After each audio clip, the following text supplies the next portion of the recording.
Welcome and welcome back. We are here with another review for WandaVision. Look, I have new videos on the channel Mondays, Wednesdays, and Fridays. Lately, I've been a little scant. I understand that. I've been doing a whole lot of work for my other channel, Strip Cover Lit. So stay tuned if you are into that sort of thing. But the like button really helps me out here on the channel. And if you enjoy reviews like this, I intend on doing many more in the future. So if you are not subscribed, you're here by chance.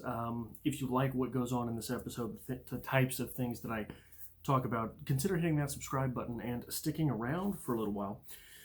We are here for a review of WandaVision Episode 8, which by the time I was able to watch it actually had the episode title ready to go, which was previously on. This being the penultimate episode of WandaVision. It is the first time that I have seen the episode title listed by the time I got to click on it. I want to open with a discussion about something that I don't know if I touched on in any of the previous reviews here, and that is the name of the town. The name of the town is Westview. Wanda is from the East, the Near East, but the East, and her vision of the West, the Western world of American culture, was through television. That was her West view. So it is no surprise that the town should be named this, but it was quite... I shouldn't be starting there. We should be starting with the beginning of the episode.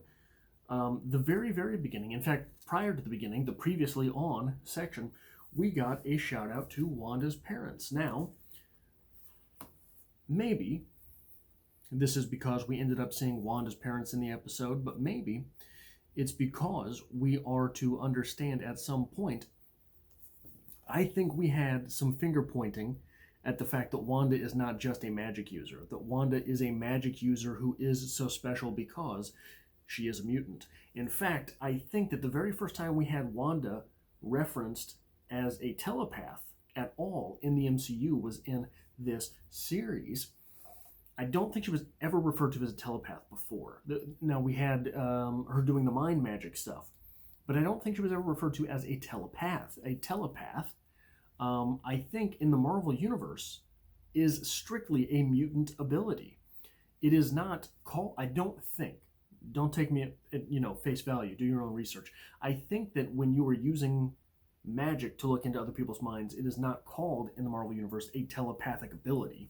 It's just telepathy. You're using telepathy. You are not a telepath.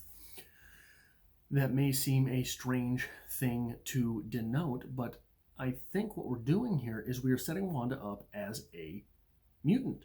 So what we are doing when we introduce the episode with a reminder of who her parents are, and then showing her parents, it is to say, these were her parents. Well, okay, so remember Guardians of the Galaxy 2. He may be your father, but I'll always be your daddy, right? Wasn't that what we got from Yondu to Peter Quill? There is introduced in this cinematic universe the idea of your parentage is different than the people from whom you come. A bit of a strange phrasing there, but you understand what I'm saying. It might still be that Wanda is the daughter of Magneto. Remember that a couple episodes ago, the fake Pietro, made the reference of Maximov blood. What does this mean? Maximov blood. Mutant abilities are inheritable in the Marvel Universe. Superpowers often are not. Superpowers, like Tony Stark gets them, are through science. Superpowers, like Spider-Man gets them, are through accidents meeting science. Superpowers are, like Doctor Strange got them, through training with magical arts. We don't really see young Wanda training in her magical arts. It might be that she was a mutant who happened upon magical arts and was able to sustain them because of mutant abilities. We got absolutely no hints, perhaps they were, but we got absolutely no hints that her parents were superpowered. We got absolutely no hints that her parents were magic users. So we still don't have an intro to those ideas in the Wanda world. I think that is worth acknowledging.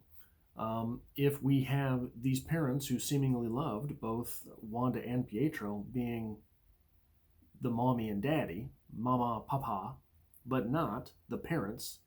He may be your father, but he'll never be your daddy, right? I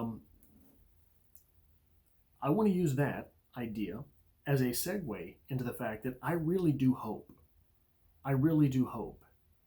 for the Marvel Cinematic Universe scale of this. I really do hope that Wanda is becoming a villain, because holy hell, right? That would be amazing. To not only have, first off, well, there's a whole mouthful here. First off, it would be great to have the intro to a villain. It would be great to have a villain that we know and care about to this depth. Some of that was behind Thanos because we understood what he thought. We know that Thanos thought he was the good guy. We know Thanos was ultra powerful. What if we also really liked and felt sorry for Thanos? We never got there. We have the chance to get there with Wanda. Second off, Maximoff. Second off, if Wanda ends up becoming a villain, if Wanda ends up being a bad guy, I think that gives us a clear segue into being able to have an entire series or movie or trilogy of movies for the setup of Doctor Doom. Doctor Doom, if you do not know his story, just type in Doctor Doom origin into YouTube, and I guarantee you, so there's all sorts of comic book channels out there who break down comics and things like that, break down historical comics and, what's going on now, things like that. If you type in Doctor Doom origin, I guarantee you there's a handful of videos from someone who has gone through and denoted the lineage of Doctor Doom. Incredible story. In fact, a story that is not unlike Agatha's. A story that is not unlike Agatha's. I think that if this is Wanda becoming a villain, it gives us a great segue to Doctor Doom getting his own series or movie or trilogy, all of which would be, if done well, which we have to give Kevin Feige all of the credit in the world, all of the credit in the world for understanding the properties and giving us something that is, if not comic directed, comic accurate, right? So, for example, the Tony Stark story is not comic directed, but comic accurate. It was updated to today's world as opposed to the Vietnam era. Also, if this is the intro to Wanda as a villain, the intro to Wanda as a mutant, the intro to the idea that Wanda's daddy and her father were different people, it is obviously an intro to Magneto. If it's an intro to Magneto, guess what? She doesn't have her brother, she doesn't have her parents, she doesn't have Vision, but she still has her father. And her father is a man of directive.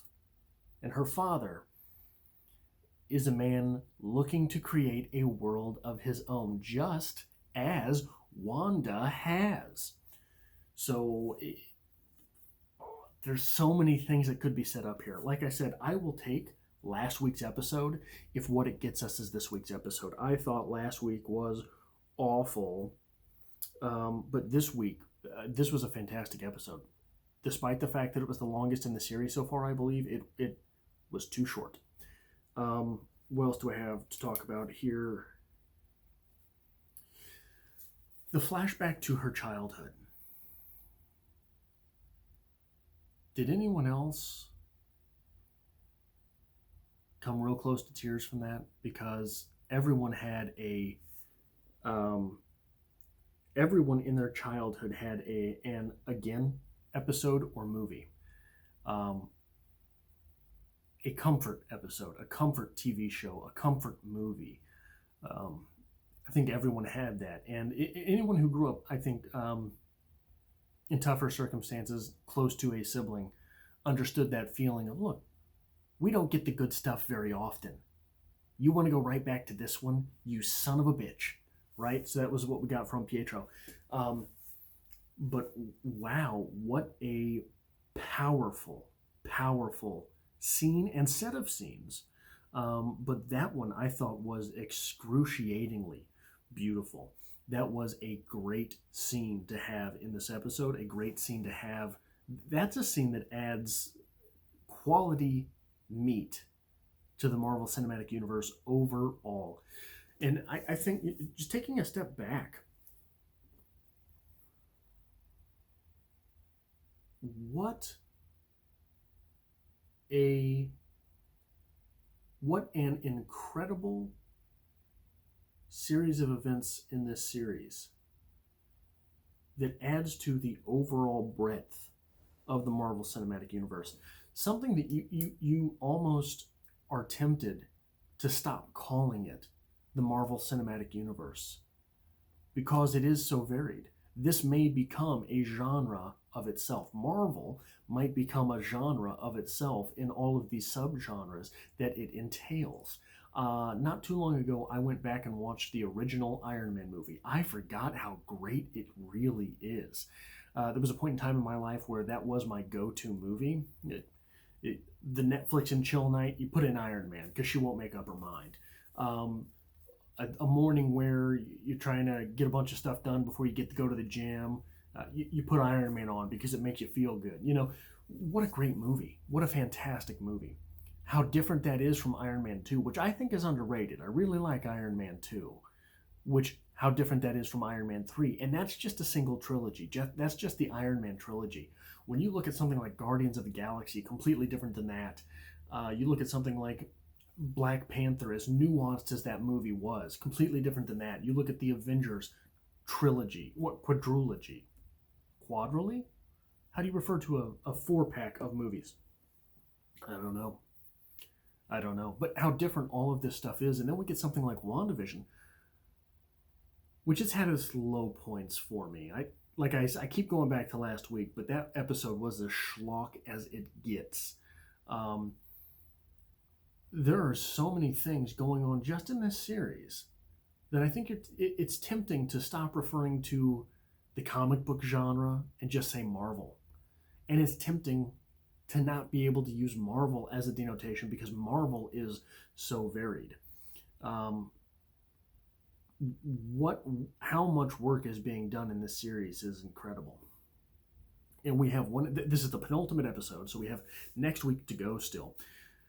We have had no major cameos, right? We got the Pietro thing, which it's hard. We still didn't get an admission from Agatha as to what that is.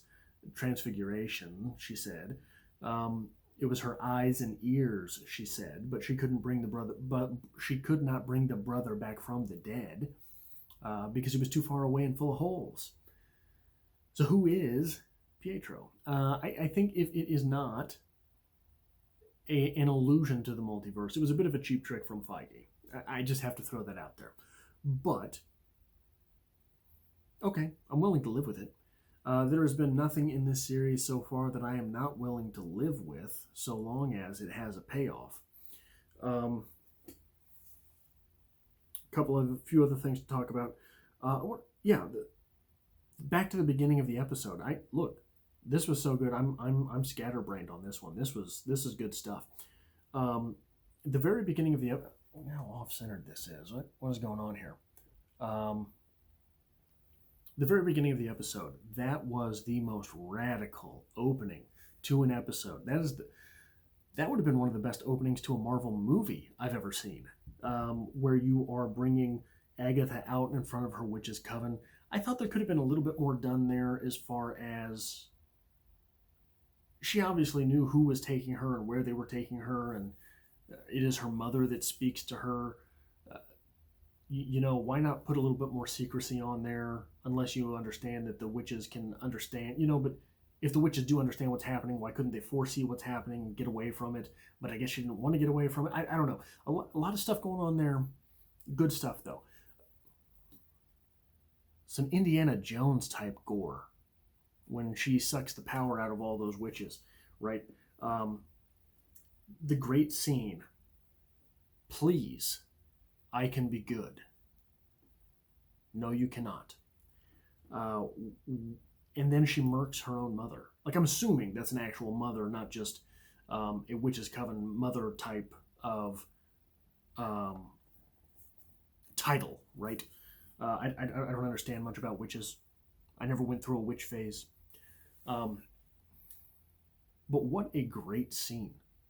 Giving us a little bit of the history to Agatha in fantastic fashion. Really fantastic fashion. Setting Agatha up as a prime Marvel level villain. It would be interesting to me to see this be an instance where Wanda becomes a bad guy, still does not like Agatha, so there is gray area there. Might Agatha work with the Avengers to stop Wanda? Might Wanda work with the Avengers to stop Agatha, etc., back and forth, back and forth? There's a whole lot of things going on there that set up for interesting nuance to the Marvel Cinematic Universe. It doesn't just have to be, hey, here's a team of good guys and there's a team of bad guys and they all meet in a parking lot and they have a fist fight, right? So there's a lot of nuance here that could be set up that is really interesting. With that opening, Agatha stole knowledge above her age and station. That was the charge with which Agatha was being, I guess, persecuted. I guess she was going to be put to the death, right? I think that's what's being set up there. That's what we have to believe. Stealing knowledge above her age and station. It is interesting. It is interesting in the Marvel Cinematic Universe. I don't know, well, in the Marvel Universe in general, I don't know if this is set up very often in DC. I am not as familiar with as many characters in DC, but the idea of being ambitious is something that sets up both heroes and villains. Normal people don't seem to have ambition as much, right? Ambition makes you either a great hero or a great villain.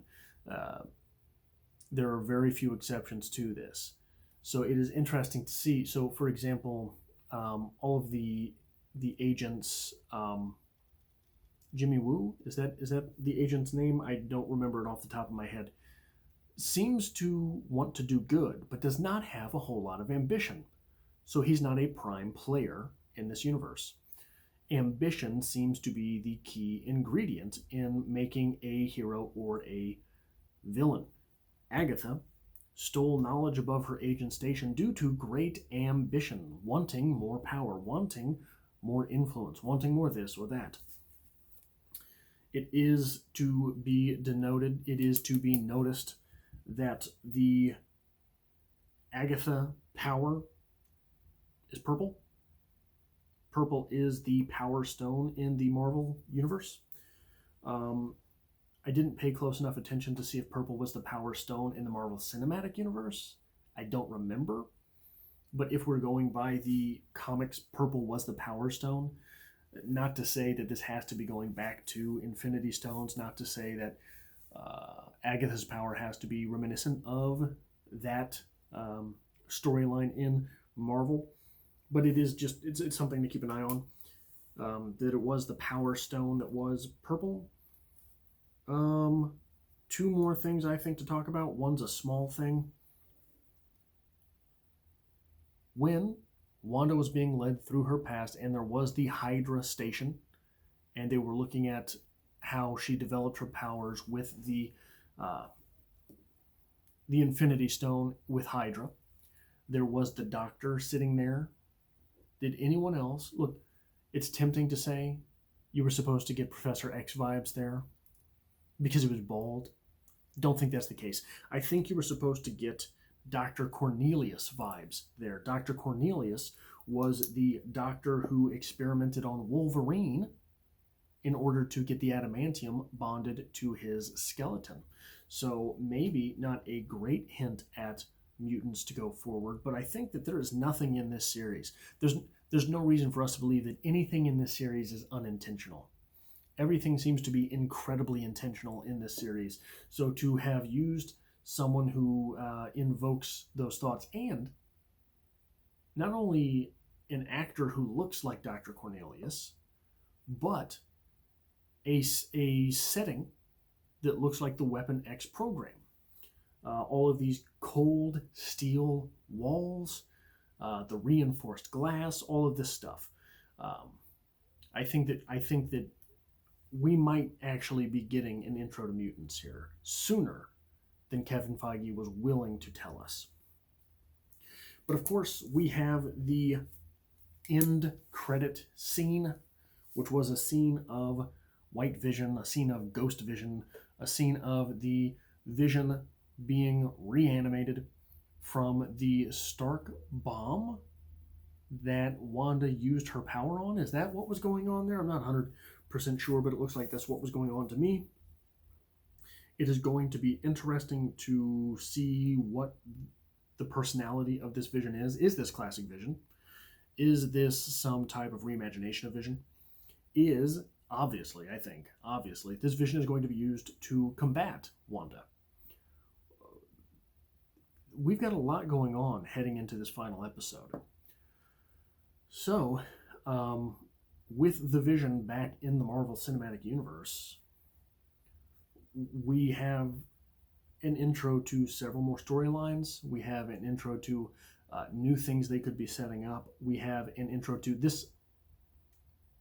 This series seems to be letting us on to the fact a little bit that they're going to be doing some things to misdirect us because they want to break us from the expectation of the comic books. So I am excited for next episode. I am 100% unsure where this is going, but if you are into this sort of thing, the like button really helps me out here on the channel. If you want to stick around, consider hitting that subscribe button if you are not already subscribed, and I hope to see you back next week for the final episode of WandaVision.